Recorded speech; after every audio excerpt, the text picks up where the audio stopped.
I'm June Chan. I'm a professor of epidemiology and biostatistics and urology. And I do a lot of research on prostate cancer epidemiology for 25 plus years. Hi everyone, I'm Stacey Kenfield. I'm also a professor of urology and epidemiology and biostatistics. I've been at UCSF since 2012. Both June and I trained at Harvard. She recruited me here many, many years ago, and now we've been working together for, I think, 18 to 20 years.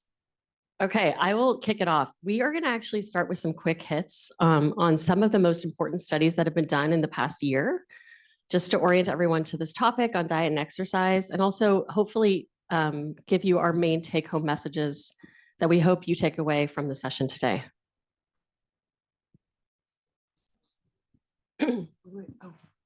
Oh, good. Okay, so this is a paper that we published in 2023. The lead author was one of our graduate students. June and I are part of this paper. We were interested in looking at healthy behavior scores, a combination of diet, exercise, and BMI on two outcomes, prostate cancer progression and prostate cancer specific mortality. And this paper incorporated a number of different scores. One was a prostate specific score, focused on what has been published in the literature regarding benefits for these outcomes. The other scores we looked at was an American Cancer Society guideline score based on their guidelines, and then also an American Institute for Cancer Research World Cancer Research Fund score based on their guidelines. And so this slide summarizes those findings. All three of those scores were either associated with better, lower prostate cancer progression, lower prostate cancer specific mortality, or both. And these are the items that were part of those scores. So we've grouped them together to provide action items for you. So the items that are boxed in red are things to avoid. No smoking, being a long-term quitter is good, and no sugar sweetened beverages, for example, soft drinks and sports drinks. Things you want to limit include saturated fat and ultra processed food, whole milk, and red and processed meat. And I put the cutoffs there for you so you can see what you should aim for. Things to moderate include your body size. We use body mass index as an indicator of body size, although it's not perfect. We also recommend that you moderate your alcohol intake. So the moderate level we found in our studies is about 3 to 14 servings per week of wine, or less than or equal to 2 servings of alcohol per day per the US guidelines. And in one of the scores, the AICR score, they actually recommend no alcohol as the lowest risk group. So I don't want to say that moderate drinking is great, but if you don't drink, we don't recommend that you drink. But if you already drink, we wanted to let you know it's probably not harmful. Yes, in moderation. Thanks, June. It's a U shape. So the things in the middle are things that come in a U shape, so to speak. Like there's a sweet spot in the middle that you're aiming for. Too much is going to be bad. Too little is going to be bad. The things on the right are things we want you to take away as things to focus on for good health, for prostate health and overall health. So that includes eating your fruits and vegetables, eating your whole grains, eating enough fiber at that level of 30 grams per day, and then incorporating physical activity, which June will go into a little bit in more detail. But the US physical activity guidelines do recommend this level of 150 minutes of moderate intensity exercise or 75 minutes of vigorous exercise or a combination. So this slide is a slight variation of the first slide that you saw. This slide focuses on things that have been associated with prostate cancer specifically, prostate cancer progression or prostate cancer death. And some of these factors were not in the prior scores that I showed you. So we have published on selenium supplementation showing that high dose selenium supplements are harmful for prostate cancer mortality. And then on the right side, you can see we've added the cooked tomatoes. The lycopene in cooked tomatoes is more bioavailable, so we recommend cooked versus raw tomatoes. Cruciferous vegetables, things like Brussels sprouts, cauliflower, broccoli, kale, are those types of vegetables, and then fish at 2 servings a week is our recommendation. And again, just to clarify on selenium, it's a U-shaped situation. So we're really saying be cautious about taking single high dose supplements. So too little is also not going to be good. Let's see. Okay, so I just wanted to also have a slide on the relationship between dietary patterns and these outcomes. And so these are analyses that were done actually I led one of the papers in 2014 on the Mediterranean diet. But these other papers were done in 2015, and this is the evidence to date. So even though it's pretty old, these were used in a ACS guideline document that was published in 2022. They only updated every 10 years, and that was the evidence at the time and still is the evidence. That a Western pattern has been associated with higher risk of both prostate cancer mortality and overall mortality. And you can see the foods there that are characterized by that pattern. While a prudent pattern and a Mediterranean diet pattern have both been associated with lower risk of overall mortality. Now, neither of those have been associated with prostate cancer specific mortality, but I have some exciting news on another slide that you'll see soon. So anyway, these are the diets that have been studied the most in relation to overall mortality and prostate specific mortality. And that's the evidence to date. Okay, this analysis, both June and I were also a part of. Dr. Stacey Loeb was the lead author. We published this analysis last month. This looked at a plant-based dietary pattern and quality of life in men with prostate cancer. And this was done in the Health Professionals Follow-Up Study. It's a cohort study led at Harvard. Both June and I worked on the study for many years while we were there. This analysis included 3,500 men with non-metastatic prostate cancer. And we saw in this analysis that people that were eating more plant-based foods compared to those who were eating fewer plant-based foods had better scores for sexual function, urinary function. That includes the urinary irritive and urinary incontinence domains, and vitality. So that was really exciting. And if you're interested, we can send you the paper that is out in publication. We have exciting news to share that we recently received a decision of acceptance for a paper that is in press right now, showing that people that adhere and consume more plants have a better and lower risk of progression, prostate cancer progression. This is done in the capture cohort that's based here at UCSF. So more details to come on that. It should be out in about 6 to 8 weeks. And I will turn it over to June. So let me just set the stage for what I chose to select to present here today on exercise. So probably about like 12-ish years ago, we published some of the first papers looking at exercise after a diagnosis of prostate cancer and prostate cancer specific outcomes. So one of those papers was led by Dr. Kenfield and another was led by Dr. Aaron Van Blerigen, both of whom I subsequently successfully snagged from Harvard and brought here to UCSF. So very happy about that. And we've focused a lot on exercise since that time. So in those papers, those were the first papers to look at exercise after diagnosis, prostate cancer progression in one case, and another paper was looking at prostate cancer death. We also Stacey also looked at all-cause mortality, which was known, I mean, not so surprising. It's been known that exercise helps protect from all-cause mortality, but the unique thing about that publication in 2011 was the specific finding of possible protection for prostate cancer specific death. So since then, there's been a lot of other papers that have come out to confirm and corroborate those findings from other large cohort studies focused on diet after diagnosis in people with prostate cancer. So just to say, it's been a consistent finding over the last decade plus. So now back to just the quick hit here to highlight some latest news. This is a paper from the prostate, lung, colorectal, and ovarian screening trial. It was a national randomized control trial done in the United States. The results here are not from the randomized part. It is what we call like secondary or observational look at that data.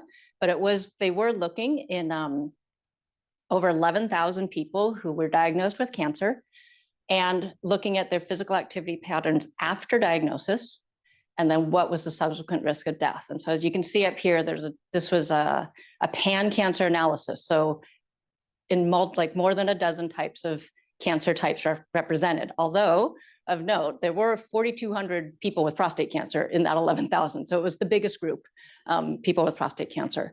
So in that study, there was a 25% lower risk of death for people with cancer. So that was like novel, because while there has been work done in prostate cancer by ourselves and others in breast and colorectal, the more common cancer types, this was the first study to really show, like, in a pan-cancer group, and for some cancer types that have never been studied with regards to physical activity, that there was a benefit for all-cause mortality.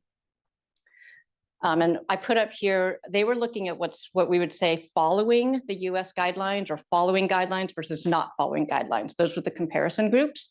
And so following guidelines are those exact cutoffs up there. So moderate intensity activity 4 or more times a week when you're talking about a 30-minute session, something like that. And we're happy to take more questions on those details later. You click for me. Okay, so then there was another kind of really interesting study that just came out, I think this was just last month. This was a study asking the question of whether or not changing cardiorespiratory fitness affects developing prostate cancer. And so just to contextualize that, so I mentioned these papers that we worked on in 2011. One of the unique findings from our papers back then, we had some signal that it was really aerobic activity where we saw the associations, and not necessarily strength training. Now, that could be just because more people do aerobic activity and we didn't have enough people in our studies to really look at strength training. That could be part of it. But in one of the other studies, the one led by Dr. Van Bleringen, she actually found a signal for walking pace, which is walking faster gets your heart rate up. So back from 2011, that's where we started having this hypothesis that there's something about getting your heart rate up that's particularly beneficial for deterring prostate cancer progression. So other people have also looked at this, and this is not done by us, but I think the study is very cool. The study was done in Sweden, where they actually had an occupational volunteer cohort where people went in for physicals and they could just decide to get like a full-on cardiorespiratory test done in lab. So like very good measurement of cardiovascular fitness. And they managed to identify 52,000 people who had it done twice. So that allowed them to ask this question of, if you change your cardiorespiratory fitness, like it gets better over time versus going down over time, how does that associate with risk of getting prostate cancer? And as you can see here, they basically found that those who increased by 3% or more versus decreased by 3% had a 35% lower risk of developing prostate cancer. And then the other thing that's not on the slide, just by the same group, they looked at one time point measurement of the cardiorespiratory fitness data, because there's more people that had one time point. There's like over 100,000 people who had one time point. And so that allowed them to look at an outcome of prostate cancer death.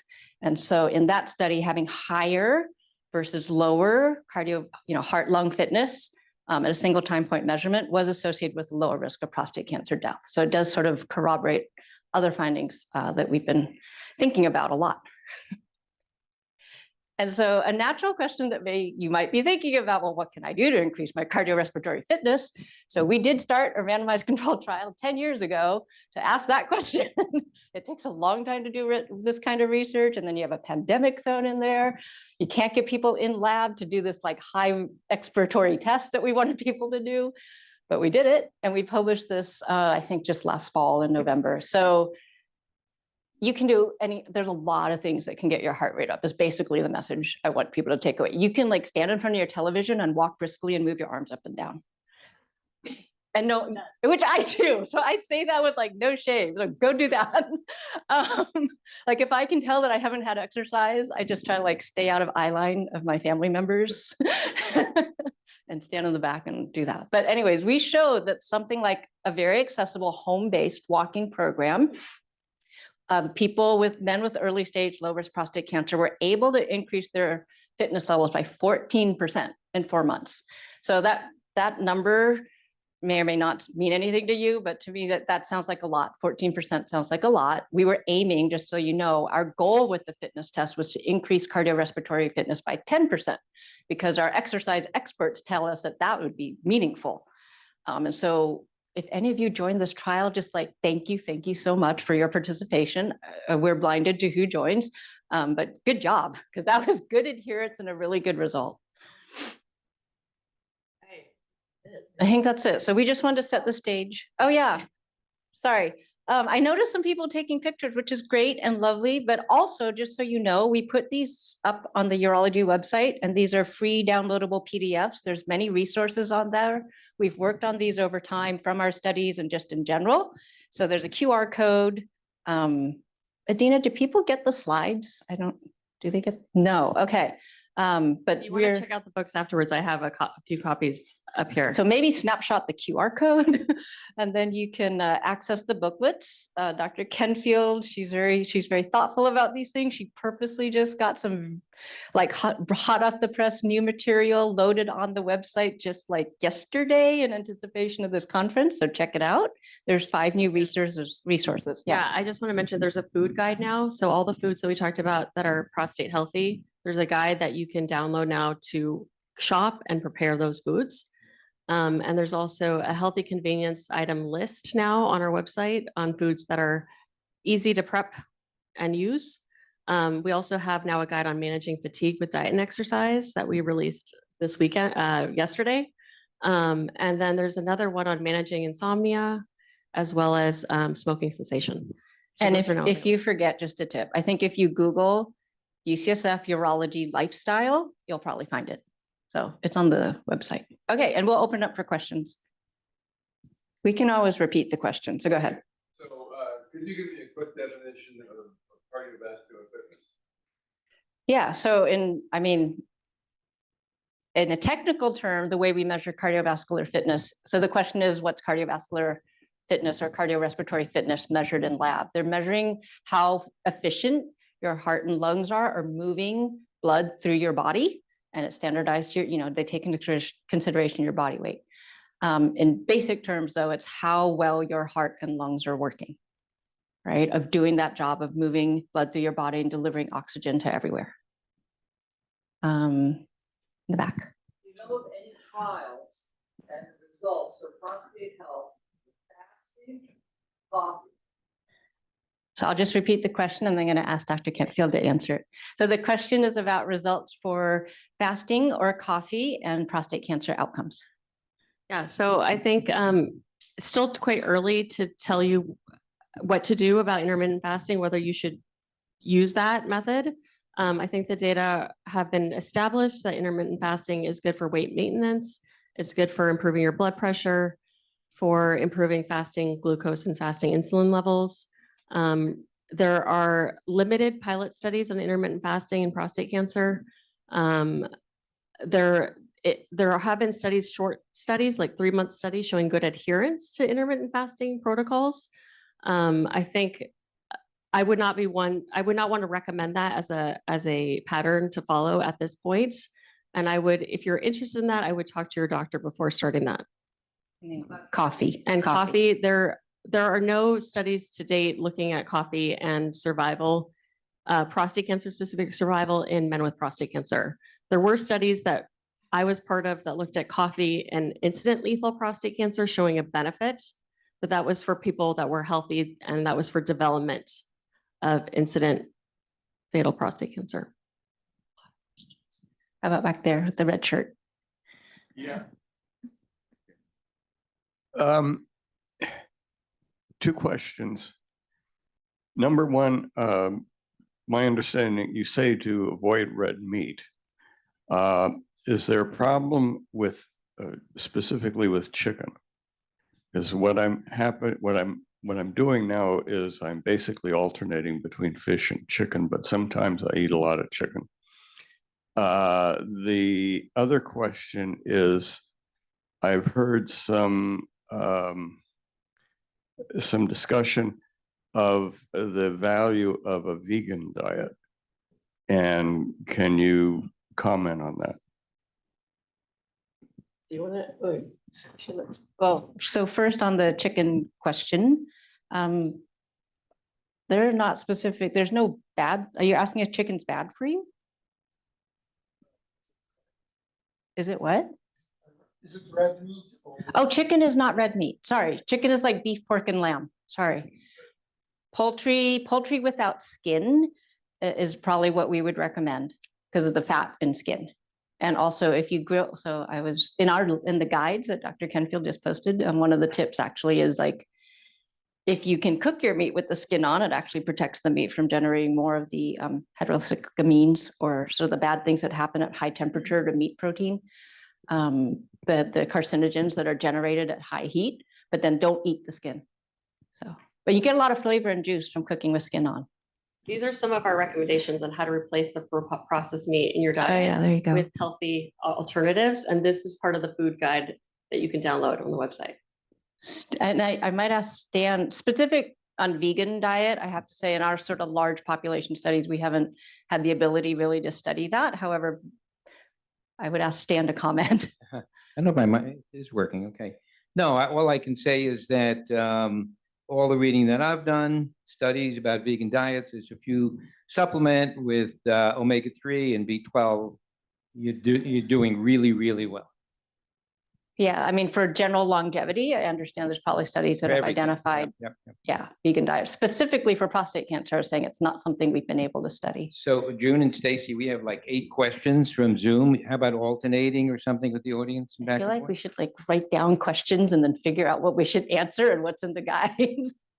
But I don't know if we have time for that. Got to give you one that came in Yeah, early. go ahead. Yeah. How about egg whites? Yeah, so Egg white's good. we've studied eggs and prostate cancer. The data that we've seen is that eggs may be harmful in the setting of incident lethal prostate cancer, not after diagnosis. We've also published on choline and the same outcome in healthy men. And the choline is more concentrated in the egg yolk. And so we say, if you're gonna eat eggs, eat egg whites and you'll be fine.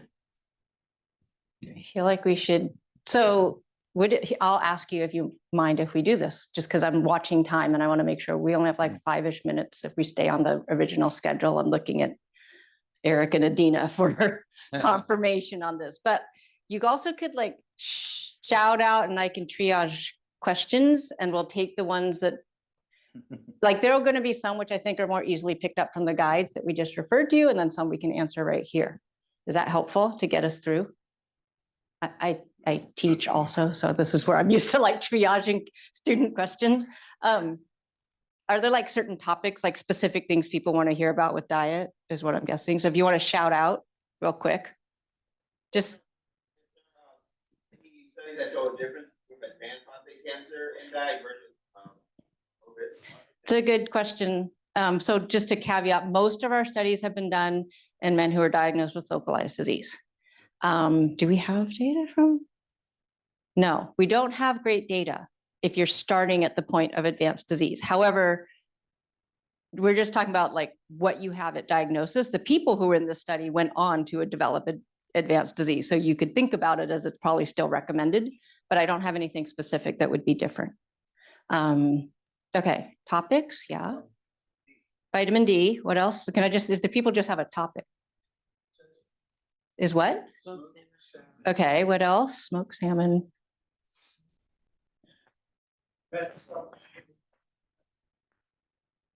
I heard I smoked would say turkey, soy milk, or almond milk or hemp milk.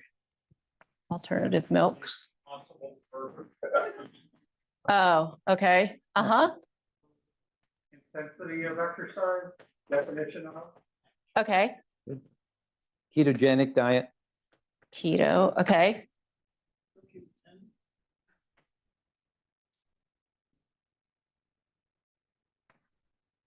Soy products are fine. Is the short answer. We Yeah. recommend whole foods with soy. Yeah. Okay, great. Smoking in general is considered a processing form. And actually, if you look at what counts as processing, there's a lot of like ground meat is technically processed, right? So a lot of foods that we eat have some degree of processed, but in the score, it's ultra processed foods, right? So that's like more steps of processing. I don't know. What do you think about these? Probably not the best, but I'm not going to say they're better than probably eating a grilled beef burger. So like, if you like it, I would be careful about salt. Yeah, I have this slide on the mechanisms of processed meat. So you also don't want to cook meat at high temperatures, like grilling meat. And then I think there are probably some issues with curing and smoking meat, and these are the chemicals that are causing the cancer. And then just going back here, what's been associated with cancer, we know that processed meat is considered a group 1 carcinogen. The evidence is very strong for colorectal cancer. For red meat, it's considered a group 2A carcinogen, probably causes cancer. And then there's been a number of studies showing that red and processed meat are associated with many different chronic diseases and death. Generally, alternative milk's fine. Generally recommended, especially in lieu of like high fat dairy for sure. As Dr. Kenfield said, soy products probably fine. Impossible Burger, interesting question. Not studied very much, obviously, because it's pretty new. However, this would count as a highly processed food, just by the way. So it's ultra processed. But is ultra processed soy compared to beef? That's a good question. I don't know the answer to that. I don't think Greta would recommend it. Yeah, so our cancer center nutritionist would probably not recommend it. She would try to recommend something else, like a garbanzo bean burger, or even maybe like a chicken Portobello burger. A portobello burger. Thank you. But if this keeps you from eating 100% red meat, probably better. So it's all one of the things that we talked about earlier, which I also would like to share, is like, we make these choices every day, multiple times a day. And so you have many, many opportunities to do a little bit better here and maybe be okay with not doing something there, because you're just also living life and you want to enjoy life. And so I keep that, try to keep that in mind. It's like, I'm going to walk faster now. I might have that burger later, but I'll make sure I eat some salad later. So you have to kind of figure out where you're at. He's on a vegan journey, and you could talk to him about what it took to get there. But it's like, I think it would be very hard to do everything at once, and then you feel not good, right? You feel deprived. So I'm a very big proponent of like small choices, small tweaks to get yourself towards whatever your goals are. Yeah, so avoid the large predatory deep ocean fish like marlin and swordfish and shark and those types of fish, but the other smaller fish are fine to eat. How about diet affecting the side effects of ADT? You've written up on that. I know you've written. Yeah. We have a paper on that topic. We recommend that you follow a healthy diet. Like, there's also the issue of losing lean mass with ADT. And so I would emphasize start resistance training if you haven't started that yet. I think that's more important, actually. We also have material now on our website about fatigue during treatment, and tips on how to eat healthy, what to eat to maintain energy, and what exercises to do if you don't feel like you're fully energetic. So the questions up there about a ketogenic diet, similar to like intermittent fasting. I don't think it's not like the jury's done deliberating. There's not enough research on that specifically for prostate cancer. I would also just be cautious with what someone interprets as ketogenic diet. Oftentimes there's a lot of high protein and high fat, just to be careful what the sources of those are. If the goal is weight loss, similar with intermittent fasting, it could be multiple paths to a similar goal. One of the things to keep in mind with both of those things is they're likely affecting insulin metabolism, glucose levels, which indirectly may have a benefit for prostate cancer and multiple cancer types and lots of other chronic conditions. So there is a biological theoretical way that it could be beneficial. I'm personally it's not a focus of study, and I'm not aware of like a lot of great data on that specific for prostate cancer, but I could see how weight loss or effects on insulin metabolism could theoretically be beneficial. I'm not prepared to answer about coenzyme Q10. Sorry. What about vitamin D? Just take us, is it like vitamin D is important for general absorption of calcium, bone health, many other things in life. Is it important?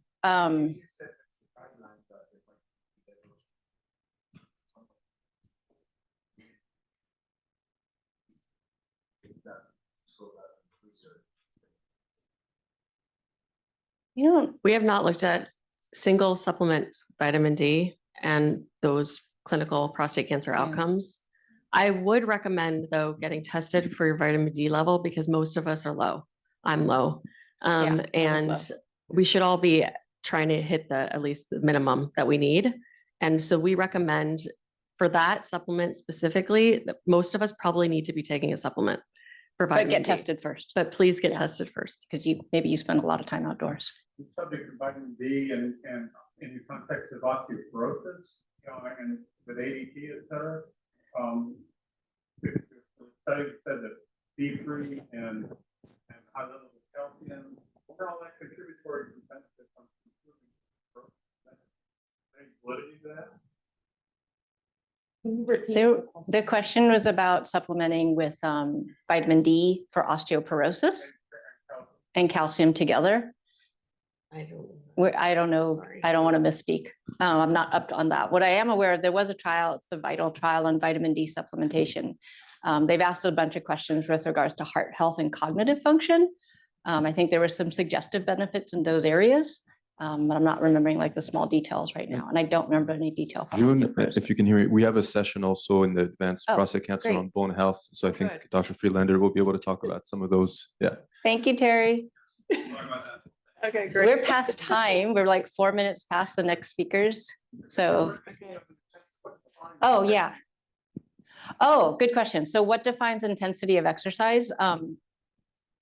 It's all relative, actually. So what we did in our trial, for example, is people came in, we measured their baseline and then slowly tried to work them up. So what gets your heart rate up to a certain, so everything is measured. Everyone has a VO2 max. Like if you go in lab, they'll measure your VO2 max, maximal amount that you can move blood and oxygen through your body. And the goal is to increase your capacity to do that. And everyone is different at a different starting point. And so intensity has to do with the percentage that you're like exerting relative to your VO2 max. So say your VO2 max is 180, intensity is going to be working your heart rate at like 60 to 80% of 180. So getting your heart rate beats per minute into something that's 60 to 80% of 180. I can't do the math in my head, but technically that's how it's all working. It's based on your heart rate, your fitness, and then you want to work into a certain percentage of your maximal VO2 maximal heart rate. But it's different for everyone. So we do generally recommend doing some kind of base tests because it's, you know, especially if you're working out with somebody else, it may take a lot less for one person to get their heart rate up to their 65% level versus someone else. There's a lot of smart watches and chest straps and things like that that will walk you through all of that these days, actually. So we use those in the trial. Yeah, and I do want to just say that we have this chart in our exercise booklet that shows your by age and what is moderate intensity, what is vigorous intensity exercise. It gives you ranges for those. And a layperson thing, a really basic thing though, that the exercise specialist will say, like, what is it? It's talk, sing. What is that one? Like if you can sing, you're not working hard enough. If you can talk, you might be at the moderate level. And then if you can't talk at all, you're probably at vigorous. So it's like, yeah, walk, sing,